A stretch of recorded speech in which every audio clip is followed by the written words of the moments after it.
My name is Martha DeGraw, and I'm the Industry Marketing Manager for Back Office.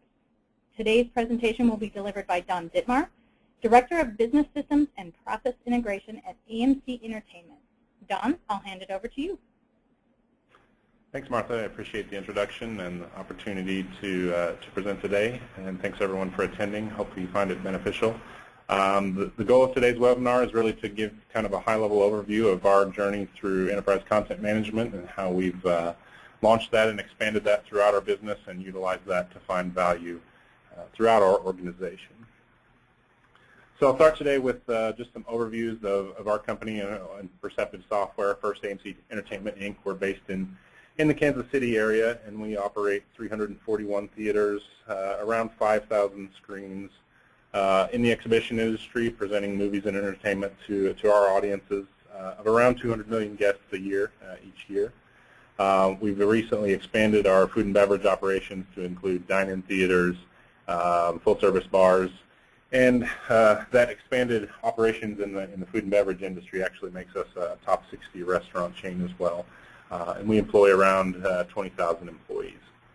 As Martha said, my name is Don Dittmar. I'm the Director of Business Systems and Process Integration for AMC. I've been with AMC a little over 8 years, and in various roles. I started in finance and accounting and have kind of moved into a hybrid role between finance, back office, human resources, and our IT systems. So kind of a hybrid role that sits between those organizations, and the intent is to optimize the use of our systems in the back office and get our back office to where it's efficient and doesn't really impact the front line, the sharp edge of our business. And lastly, Perceptive Software, they bridge the gap between enterprise applications and the info that those systems don't manage, giving you the visibility that you need to improve financial performance and streamline processes. They were founded in 1995 and are now one of the largest content and process providers, serving around 3,000 customers in about 30 countries. So I'll walk you through our sort of our life cycle and what how we launched and optimized our ECM and VPM solution with Perceptive. And I want to talk really about 3 things today. And again, it's at a high level, and these slides will go fairly fast, and we can answer questions at the end. But firstly, why did we need ECM and business process management throughout our organization? How did we decide on a product, implement that, and integrate to our native host applications, which in our case is Oracle EBS R12, and actually through our life cycle we implemented Perceptive with EBS 11i and through our transition to release 12 as well. And lastly, what was the value that we got from AMC? What was our original intent, and what were some of the unexpected values that we got from implementing ECM and expanding that throughout our organization? So we really started with accounts payable, and the why really landed much in that area and much throughout our back office as well. At AMC, we want to be, and we are, the innovation and guest experience leader within our industry. And to support that, we really want our frontline staff with our guests, not in the office. That really supports especially our new initiatives with enhanced food and beverage, with dine-in theaters, with our full-service bar, our new Prime Sight and Sound experience. We really want to focus on the guest and have our theater personnel not in the office. And one of the areas where we found that they were struggling with a lot of back office functions was invoicing. We do a pretty good job of centralized purchasing at AMC, but that being said, we also empower our theater personnel to make the best decision in the field, and that sometimes means some non-purchase order purchasing that has to happen on the fly during busy movie weekends and things like that. So we wanted to streamline the process for invoicing at the theater level to get that out of their hands as much as possible so they could focus more on the guest. So our needs really from that, specifically initially around accounts payable, one was centralization, and I'll touch on that a little bit in the coming slides. Really optimizing that process of handing documents from our theaters to our theater service center. Secondly, we needed accessibility. The photo you see there on that slide is our new state-of-the-art theater service center in Leawood. We were moving offices from just across town from one part of the Kansas City area to another. But in doing so, we really downsized and kind of modernized our theater service center operations. The story I like to tell is I had a nice, fairly big corner office with lots of file cabinets and books and binders and things that I thought I needed. And for our headquarters move, we were literally handed one Rubbermaid tote to take with us to the new office. And that was all we got to bring. It's very much a more space-efficient office, so we needed to digitize a lot of that information. And it wasn't the easiest thing to do, but we needed that accessibility for our documentation and support for our back office functions. And lastly, we really sought best practice and process. So I'll touch on a little more again, but we had a pretty decentralized accounts payable process, and we really wanted to get kind of best in class with that. We used EDI in places. We had centralized purchasing, like I mentioned before, but it really was kind of some pieces, parts, and we really needed to group that together and make it one singular process. So I touched on the centralization. Really, before, as I mentioned before, we as most companies do, we strive to put as much of our purchasing through a purchase order and two or three-way match process as we can. But like I said, we really do empower our theaters to provide the guest service, the best guest service they can. And in in a busy movie weekend, that sometimes means some emergency purchasing, things like that. So there is still a good portion of invoicing at the theater level that's just not on a purchase order, and we're okay with that. That's a decision we've made to kind of allow them the freedom they need to serve the guests the best way they can. So essentially, every theater became a potential portal for invoices to get dropped. We had plumbers and electricians that leave service invoices sometimes at the back receiving dock or even at the box office itself, where they would just find someone to deliver that invoice. So getting that invoice, just getting it to the home office in many cases was a little bit difficult, especially in a timely manner so that we could pay on time, take discounts that we needed, support our key vendors, things like that. So we really needed a process to just make our very distributed business connected in a way so that was really one system that we were all using. I mentioned we needed accessibility. We were doing much with the home office move, but again, having approximately 350 locations, theaters need access to their documentation, and that could be anything from vendor invoices, answering calls, which we try to have them not do, and I'll touch on that a little bit later. But really just instant access to the documentation that supports the business, both at the theater and at the home office level. So you can see some of the icons there that we really focused on, and really moving into a mobile environment so that we could see important documentation, whether that be an invoice for our initial launch, a human resource document, I-9, anything that our individual back office departments might need to access in a timely manner and in a space-efficient manner, because we really downsized our office and made that a very space-efficient place. Not a lot of file cabinets, not a lot of room to put documents. And lastly, I mentioned we wanted to optimize best process. We really we wanted a process that could support any type of purchase document, whether that was the typical purchase order with a three-way match within Oracle, whether it was a last-minute service invoice at the theater that just needed to happen regardless if it had a purchase order or not, and really connect the knowledge workers that support those various processes, whether it's a home office purchase for equipment or marketing material, or like I said, a service invoice that might happen at the theater level. We had a lot of different permutations of the process and a lot of knowledge workers that supported that. And what we really tried to do is optimize that so that those documents and those transactions related to those documents flowed in a natural path and still have the knowledge worker input, but put the documents and the support needed in front of those knowledge workers to make the decisions where they need to, and ultimately support our approval process. We recently did an IPO and are public now, and we had a lot of support, approval support and internal control review going into that process and subsequently since that process. So the correct approvals, systematic controls were very important to us during that process. So how did we do it? How did we get to where we are today?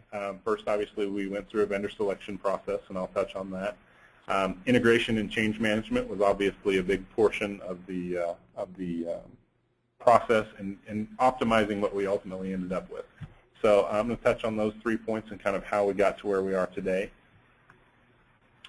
So first selection, we started with 6 initial vendors. We were a little new to the enterprise content space. We thought we knew a little bit about it, but probably just enough to be dangerous, really. So we brought in 6 initial vendors, and they were kind of a broad spectrum of vendors that offered scanning, documentation, outsourcing kind of scanning. And what we realized really was that there was really a broad spectrum in that industry, and we didn't know enough. So we brought in, since we're an Oracle shop, we run on the business suite, we brought in Oracle Consulting that kind of did just a simple process review. I say simple, it wasn't entirely simple, but a process review of how we were doing things today and kind of presented what was available in the market and clarified really what we were trying to do. And as you can see there, we kind of focused on 3 areas. Really, it was more to it initially from accounts payable and human resources. That's where the majority of our bulk documentation was and where we had some real pain to solve. And in a way also, again, to keep our theaters out of the office and with our guests. And last we narrowed that to 3 vendor finalists that were more in line with what our goals of the project were, that supported not just content, but content and process as well. We really needed not just a scanning repository or something like that. We really needed a way to manage that content, and I like to think manage the transactions that go along with the content, the invoices as documents and the invoices as transactions on our books as well. So probably the most important part of our process really was change management.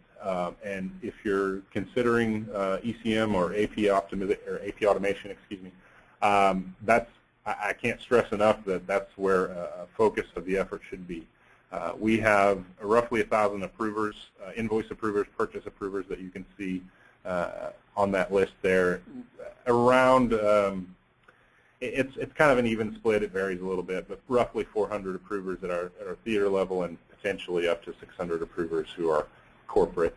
As I mentioned, 350 locations, and that has varied a little bit as we've made a couple acquisitions and opened and closed some theaters, but supported by roughly 30,000 vendors. We are narrowing that down a little bit as we move more to kind of platform procurement. But again, really, we do give the theaters, we empower the theaters to select the vendors that can help them best serve our guests. So we do have a lot of vendors. We have a lot of vendor turnover as well. We're using Perceptive even to manage some of the W-9s and certificates of insurance for our new vendor process as well. So again, 100,000 approvers to manage this change, and 30,000 vendors that needed communication as well. And as I stressed before, Perceptive is good about helping with that change management process, but if you're considering it, it should definitely be an area of focus, and that you allow enough time for communicate early, communicate often. You can't communicate this enough to both approvers and vendors. Internally, you can train your approvers pretty well, but it's tough to train vendors, definitely. So the earlier you can communicate that change and give them the options and sort of nail down your plan, the better success you'll have with your ECM project. So lastly, integration. How did we merge our 2 systems together? One of the things that helped us to ultimately select Perceptive was the hybrid approach that we were able to take. So we didn't move away from Oracle workflows or Oracle process management entirely. We didn't move towards Perceptive process management entirely. It was very much a hybrid approach that allowed us to use the best of both worlds to really optimize our process and end up with a solution that fits our specific process exactly. So it really gave us 2 tools to make that process AMC, to make it really fit our business. So how do we do it specifically? We use the Perceptive web services product called Envoy. That allows us to take the incoming stream of invoices that run through Perceptive software, and essentially once they've reached their various levels of approvals or review or negotiation in some cases for some contract invoices, that is our pre-check that then through Envoy passes those invoices to the standard Oracle Payables Open Interface table. We do it through a quick staging table, but hand that off directly to the Open Interface table. We do a neat reconciliation of that as well. We look at the Open Interface error table in case there is something that does fall out, and then Perceptive takes a workflow action based on that. So if an invoice Our common example is we change GL codes and close GL codes at certain times. So sometimes an invoice will try to hit a code that isn't active anymore. If that happens, Perceptive will grab that invoice and move it to a knowledge worker to allow them to correct the invoice, take action, open the account, whatever needs there. Obviously integrated to our ever-changing supplier master table so that only new or only approved and active vendors are available within the Perceptive tool to allow those invoices to flow through. Anything that doesn't match to an active or existing vendor has a separate workflow so that we can assign usually an accounts payable and sometimes procurement individual to get the contracts, the W-9, the certificates of insurance, things that we need to create that vendor or update that vendor's record in our system. Our purchase order master table, one of the, as I mentioned before, we don't do full three-way match on everything we do. We really have a kind of a hybrid exception-based purchase process. So some things are three-way matched. Some things that come out of our EDI stream are then matched to physical documents if there's receiving documents there. Some are just two-way matched. The combination of Perceptive and Oracle workflows allowed us to take the correct action based on the type of invoice, the approver, sometimes the amount of the invoice. All of those data points allow you to set routing rules and exception rules, much like an Outlook email out-of-office reply that's just based on the inputs and allows that document and transaction to move around as necessary. And then lastly, in certain cases, we do use EDI quite a bit for some of our higher volume purchasing, corporate purchasing. For one of the things that we're experimenting with is for non-purchase order EDI. Perceptive allows us to render a document from the EDI stream so that we can take the incoming 810 stream, maybe not match it to a PO, but then create a physical document so that it's something that's readable by an approver and actually route that invoice to an approver. So we've got a few high volume but non-PO vendors where that's been a real advantage for us to get them into an automated process where they weren't before. So that's integration. What really was the kind of the value that we ended up with after our integration? We were really shooting for efficiency and centralization, as I mentioned before, but we got that. But we also got some things that we really didn't expect, or at least we got more value out of them than we expected to. And that's really in the areas of intelligence around our purchasing, the efficiency that I mentioned before, and lastly, adaptability for the future. We've made a ton of changes, so I'm going to go through those just a little bit. Intelligence that we gained with the Perceptive product, really one of the things that I was kind of proud of and that we were able to do was really drive in-program purchasing. So as I mentioned before, we put as much buying as we can in a centralized procurement program, but given that we give our theater managers and our theater staff a lot of freedom, it tends to trickle out of there. You have some lack of adoption. So again, the workflow rules that we've utilized with Perceptive allow us to quickly identify those. So the easiest example is our concession inventory. We typically have a good chunk of negotiated suppliers that those are the ones we want to use. Those are the best prices. Those are the best service levels. We do occasionally have some that trickle out of there. So what we've done is essentially just create a rule for invoices that says if the GL code equals inventory and the vendor does not equal one of our 5 to 10 program vendors, then take a different action on that. So in many cases, it's just a review that, okay, it was an emergency purchase for hot dog buns, and that's okay.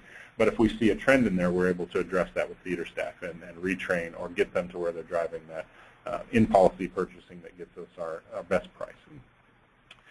Cash management and insight. There's a lot of horror stories about a lost $1 million invoices or even bigger invoices in some cases.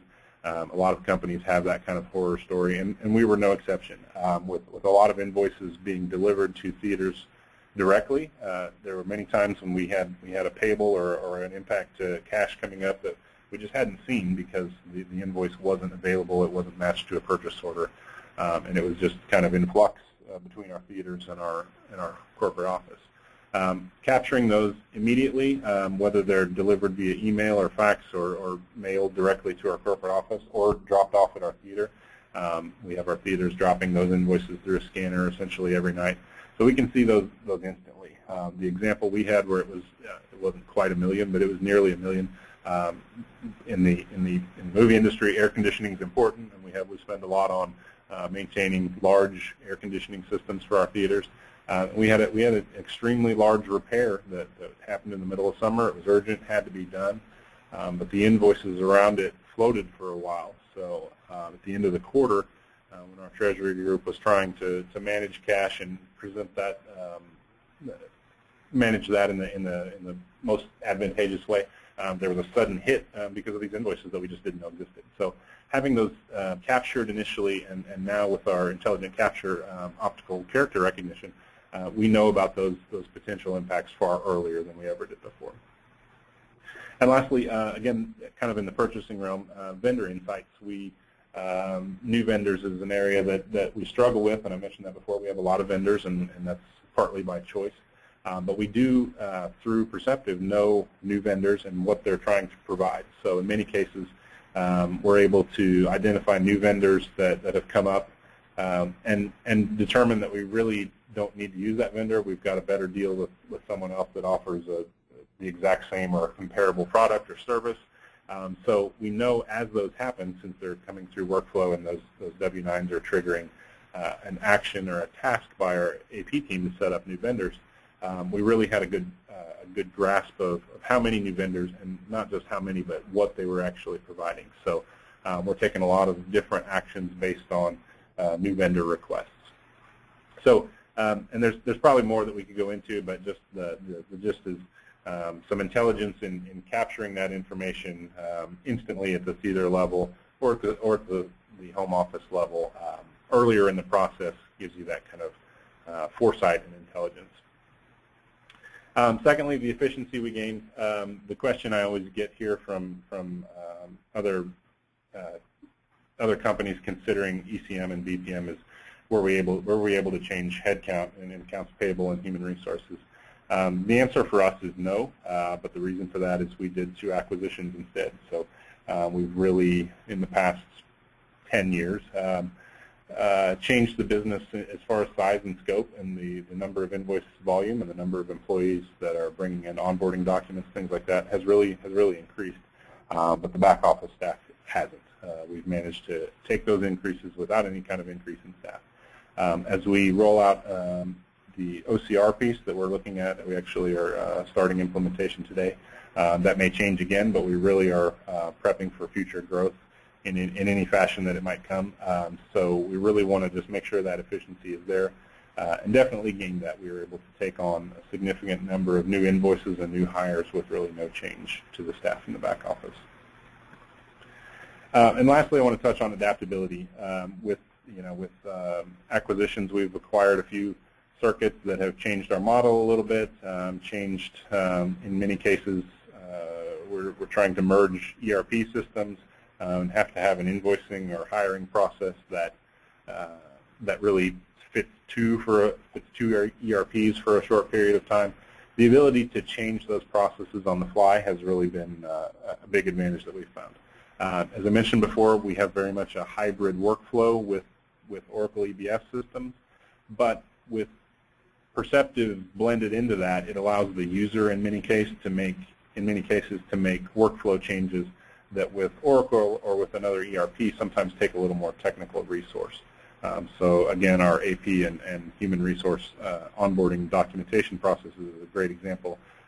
The AP managers or the HR managers are the ones that actually make the changes to the workflow and align them to our written policies so that when they're audited or checked with internal control, they line up, and without having to open a ticket or create a project within IT to make systematic changes. It's just done within the application itself. So again, that hybrid approach really helps us to be adaptable. You can see in that diagram with the cloud emblem there, we actually are looking to move to a hosted or cloud deployment, which will allow us even to be a little more agile. Some of our joint ventures are moving into Perceptive for part of their processes as well. So it's really allowed us, as our business changes, and sometimes that comes to us as a fire that needs put out. Many times it's something we weren't aware of. We've been able to adapt and modernize our application to connect to those processes and keep up with those processes. So what's next for us? What are we doing with Perceptive and with Oracle today? We're actually launching right now, I mentioned 2 projects, the Intelligent Capture and Optical Character Recognition project to even further streamline our AP processes and our HR document recognition, but also working capital optimization. So we're implementing a dynamic discounting product. It's available through Perceptive. I believe they partner with a couple organizations to offer dynamic discounting. And for us, it's going to allow us to essentially create a type of marketplace where our vendors can request early payment for a variable discount. Allows us to optimize our cash flow and works for our vendors as well, so that they can meet requirements and meet their cash flow needs. It's going to be a big win for us, and it's further optimized by the fact that we've streamlined our invoicing, because now we have the ability to pay early, whereas 4 or 5 years ago we were struggling to just meet net 30 terms. Now we can really pay at any point during the net 30 cycle. So that allows our vendors to kind of pick and choose when they want to be paid and what kind of discounts they want to offer. And when those meet in the middle between AMC's needs and the vendor's needs, it allows us both sides to kind of optimize cash and working capital. As I mentioned, Intelligent Capture, we're expanding our onboarding capability to take a look at resumes and incoming documents there, as well as our performance review documents we're going to use within Intelligent Capture, and further optimize our AP efficiency, eliminate some of that data entry that we're doing today, and again, maximize our discounting. And then continued, it's not really next, it's really continued process improvement. We have around 30 workflows and document processes in various stages, published forms. Some of our theater level credit card refunds, for example, are using a Perceptive e-form to publish the form to our theater staff and collect inputs. Our theater rentals and screenings, so ancillary uses of our assets. You may be familiar, we rent for business meetings and church organizations. We rent our theaters for those kinds of activities as well. Those are now in a published form through Perceptive as well. So rent, film, contracts in our legal group, all are stored in a Perceptive environment that allows collaborative editing and workflow and tasks that are based on those documents that we need to run our business. So that's the overview I wanted to present today of our solution and evolution with Perceptive and enterprise content management. And I will turn it back to Martha and open it up for questions. Great.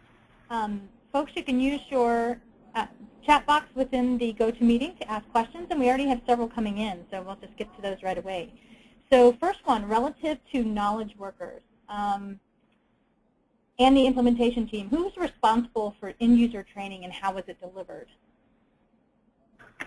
It was, I guess there's a variety of approaches there. End-user training for the application was really provided by Perceptive, so we sent, we kind of adopted train-the-trainer environment, so we sent most of core AP to Perceptive for their administrator or ImageNow training to allow them to understand the application and how it would work. Then that was kind of further adapted. We made some customizations. We run on a custom invoice form. Those were trained kind of through the implementation to our AP leaders via the project managers. So the changes and the kind of not out-of-the-box functionality that we customized a little bit.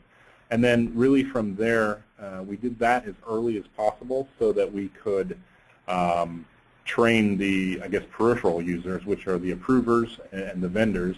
We wanted to change the way that most of our vendors submitted invoices. So it's not really training, it's change management, but we definitely had to train that down to our vendors as well. So we had several live webinars with Perceptive consultants and AMC AP staff that was for theater and home office approvers. We did 2 slightly different training classes because of some change or some differences in the process there.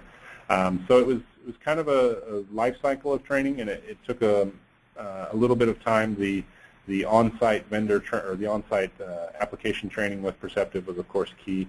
And then again, training down to the sort of vendor level took a little while and a little effort, but really paid off in the long run. Fantastic. Next question, what OCR system are you using? Can you be more specific? Yeah, it's the Perceptive Intelligent Capture. I believe it's formerly Brainware before Perceptive acquired them. It's their sort of best of breed, what is it called, non-templated OCR extraction. So we just got that kicked off earlier this year. We're looking to have that part of it live midsummer. We actually, when we rolled out our accounts payable solution initially, we kind of assumed at some point we would plug the OCR piece in. So we sort of had that hole built to plug in OCR when it got there. And then given our relationship with Perceptive, it made sense to go with their OCR product. Fabulous. Here's a good one on process automation. How do you conduct your audits now that you're using ECM? Well, that's probably a benefit that I didn't really call out in the slides, but it really did change the way our AP audit happened. In the past, we use various Big Four public accounting and a combination of that with internal audit as well to review essentially a quarter's worth of invoices. We'd kind of grab the entire activity pool, the entire invoice pool for a quarter, stratify that by vendor and type and dollar amount, make selections, pull invoices, review the policy, check signatures, those kinds of things, kind of a very manual audit. Today, much of that is automated, so we've built in approval tiers, for example.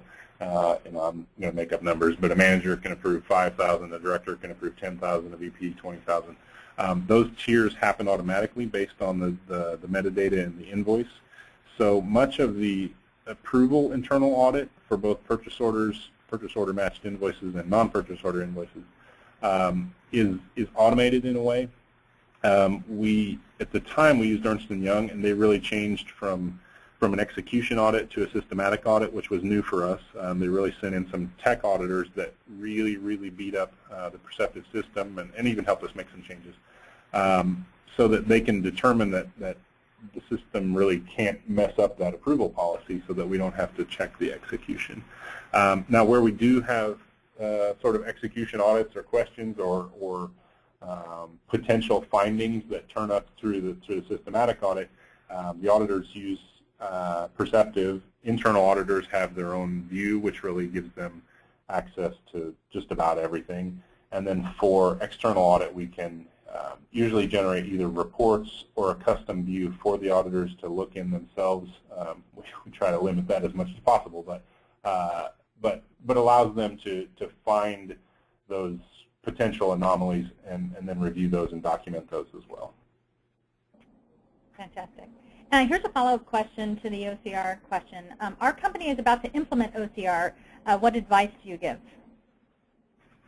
Well, that's a good question. I think I would. The advice or the approach that we're taking is to try to get the happy path of invoices, I guess,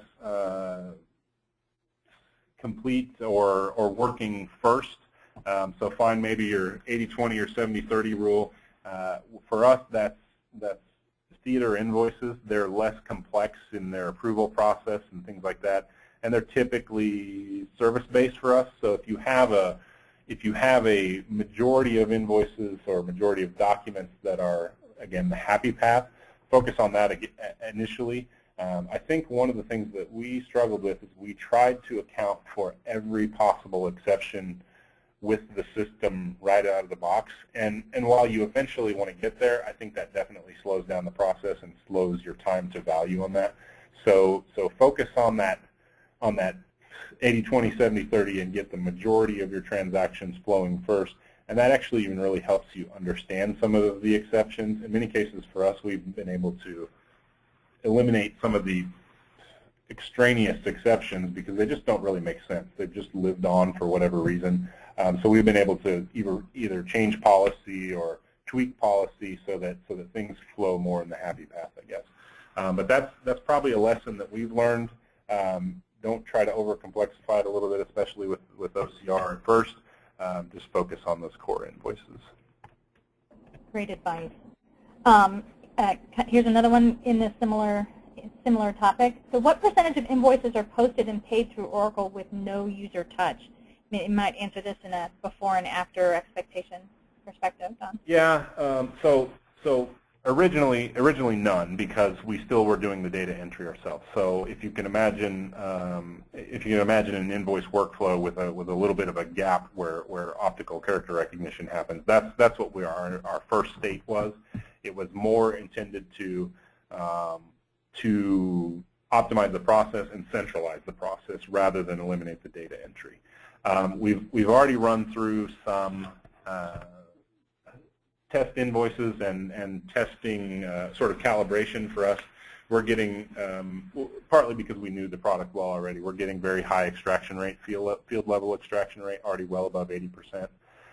For us, it's I think our cap will probably be maybe 40% that go straight to Oracle without touch at all, simply because that's all the purchase orders we have cut right now. So if an invoice, you can extract it and OCR it perfectly, but if there's nothing to match it to code it, you're still going to have someone add coding.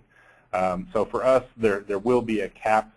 Now, that said, alongside that, we are definitely moving to a more requisition-based purchasing, to where everyone has to get a PO cut, especially for our home office where it's not as time sensitive. So we do see that increasing as we increase the number of purchase orders, the number of touchless processing will go through.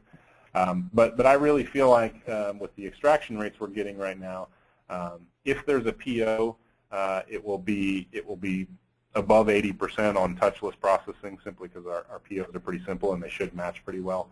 For our non-PO stuff, I think what we're going to end up, or where I want to end up, is really it's just going to need a GL code. It's going to extract all the information, the data will be there, it'll need an approver and a GL code, so it'll be one field of data to enter, maybe two, and an approval button, and then it'll go straight to Oracle from there. Great. Another question, was Perceptive and Oracle interface in place with EBS 11, and if so, how long did it take Perceptive to convert to R12? I guess it's actually how long did it take AMC and Perceptive? Sure. The answer is yes. We let me see if I can remember the version history. We implemented Perceptive 6.5 with 11.5.10 EBS. We then upgraded to 6.6 Perceptive. We then upgraded to R12, and then followed up with 6.8 Perceptive. So we had more combinations than we should have, probably, but yes, we did integrate on both sides. The question about transitioning from EBS 11 to R12, obviously the entire process, our upgrade from 11 to 12 was around a 12-month project. My teams, especially in accounting and HR for HR documentation against Oracle Advanced Benefits and payroll, we spent, I'm going to guess, about 3 weeks really testing the Perceptive integration. There were very few changes that needed to be made in the web services calls from 11 to 12, so most of that time was testing. It really took about 3 weeks. Again, most of that was user testing, and that wasn't 3 weeks heads down time. That's probably end-to-end time, mostly just user testing of some edited scripts and the edits to the web services calls. Great. Another one, and please continue to submit questions. We've got a lot still coming in. We'll try to get to as many as we can before the end of the hour. Did seeing the invoices sooner translate into opportunities for early pay discounts? What sort of late fees was AMC experienced? Absolutely translated into that opportunity. Before, when we were in what I would call fully manual invoicing, outside of EDI, we took essentially 0 early pay discounts. We had maybe 2 or 3 vendors that we had some strange terms with, but essentially none. So it absolutely translated to opportunities for early pay discounts, and is absolutely the reason we've decided to add that dynamic discounting functionality over and above the standard sort of 210 net 30 discounts. We've seen it increase with just the optimization of our process. That allowed us to move. As far as late fees, we were paying late. I don't have a quantitative number. We tried to avoid paying late fees, obviously, as most people probably do. But we were definitely struggling to hit net 30 terms in most cases. Just optimizing our process moved us well within net 30. We think, in fact, we've already seen in many cases with a combination of OCR and moving almost all of our vendors to ACH payments. We'll be able to pay in some cases as little as as little as 3 days. So our dynamic discounting market certainly opens up some big discounting opportunities, considering we could pay at any time between 3 and 30 days. Late fees, it wasn't hugely significant, I think, just because we kind of stood on just not paying them unless we really got forced to, but definitely moved us into normal pay terms and gives us the opportunity for early pay discounts. Awesome. All right, here's one on back on adaptability and change management. So as your internal processes were changing, how flexible are the workflow tools in Perceptive to evolve the solution, and how long does it take to make adjustments to your workflows? So how flexible are they? I don't know. Some of you may have seen the Perceptive workflow, some not. It looks like a big Visio diagram, Microsoft Visio, and changing workflow really is as simple as dragging a box and moving it to a different place, reassigning a user, or creating a new arrow. So if you can imagine one Visio box on the left and 3 Visio box on the right, if you want to change that route, you just drag the area, literally move the visual arrow to a different box, and those workflows change. Now, obviously, you can make that way more complex with exception rules and things like that, or conditions that must be met. But we have almost zero of our IT department making any of those changes to the Perceptive workflows. They're all done by users, and it's literally kind of drag and drop. Some of the more complex routing rules take a little more time, but really it's just a matter for us. We make all the changes in our development environment. The only IT integration or the IT effort in that is once we're satisfied and have tested the new workflows and make sure that they meet our internal control policy, we just have them promote that to the production environment, and that's all the change takes. The one thing we have found is, and it's a good and a bad, the workflow is almost so easy to change that it in some cases it's really easy for a user to go make a change that potentially might not comply with policy, which is why we have the 2-stage environment approval process. But it really is so easy. You're just drawing lines and creating routes in what looks like a Visio diagram to create queues, sub-queues, and routes, parallel routes, sequential routes.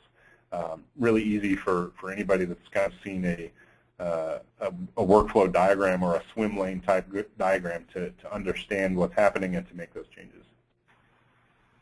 It's one of the reasons we really selected Perceptive was to make workflow changes easier. We change policies a lot, we change procedures a lot, and workflows change quite a bit to move with them. So that was important for us to allow the users who understand the policies to make those changes. Excellent. All right, so back on the advice columnist level here. What was your #1 and 2 requirements/deliverable of the vendor during your evaluation process? So the big triggers. #1 and #2 requirements for the vendor. Our #1 requirement, and we beat on this pretty heavily, was integration to both EBS 11 and 12, and that may be related to the question that came earlier. We wanted to make sure that when we made that change to our core ERP, that Perceptive was going to be able to adapt to that. So that was the #1, probably the #1 requirement. We knew we were in that cycle already, so that was important. And probably part of the reason too that they were able to make that change easily, because I think they were prepped for it. They were looking at the web service for 11 and also making sure that that was kind of extensible once we changed to 12. Our #2 priority really was delivering on time. We have, as most of the people on the line probably have, we have an IT project list that spans pages and pages and pages of lists, and you kind of have a red line somewhere in the middle that's, you know, budgeted above the line for this year and below the line for this year. And if you don't hit your targets, you fall off, and then you don't get the budget or the resources to finish. So we were on a pretty tight schedule, so delivering on time was probably our next requirement. We implemented, we went live on our planned to go live date, and we had to extend our post go live support by 1 week. We had planned on 2 weeks. We extended that to 3 weeks, 3.5 weeks maybe. But for the most part, we hit our timelines, and then especially during our 12 upgrade, we were able to match that to the EBS timeline, so that nothing went on hold during that EBS upgrade. Great. Another one. You used Oracle Consulting. Was Oracle Web Center solution on your shortlist? If so, what differentiated Perceptive to the other vendors? It absolutely was. Web Center was on the list. This process started several years ago for us, so Web Center was a little bit different product then than it is today. Differentiation for us really was Web Center in our environment really wanted some sort of Oracle module to sort of connect that content to. That's kind of a vague description of it, but if you wanted a construction document, for example, it wanted to associate that to project management or Oracle projects. In many cases, we didn't license that, or we hadn't implemented it, so making those document architecture diagrams was a little tough for us. With Perceptive, we didn't have to have, we don't have to have Oracle rolled out for our facilities group for them to use it for blueprints. They can create their own work plans, their own document structures. So that was important for us. And then really, again, workflow. We do use Oracle Workflow. We do use Oracle AME, and Web Center obviously integrates with that. But the exceptions we wanted to handle were going to be tougher with Oracle, I believe. Not necessarily tougher, but tougher for the business to do, to be agile, and for the business to make those decisions. It would have taken more sort of technical resource, I think, more of our DBAs, more of our Oracle application administrators. All right. Here's a general question. Don, I'll answer this since you guys are such an Oracle shop. The question is, this webinar focuses on the integration with eBusiness Suite. Can Perceptive integrate with other ERP applications? And that answer is absolutely yes. We have strong partnerships with all the major ERPs, Microsoft, Infor Lawson, SAP, and Oracle. And of course, you can reach out to your account executives to find out what other ERPs and some user case studies of different systems that we've been able to integrate with from Perceptive. And I think that finishes our Q&A, or what we have coming in through the web interface. And obviously, thank you everyone for your participation. And as we mentioned at the beginning of this, a recording will be sent out to all the participants. And if you'd like to have any additional follow-up questions, or would like to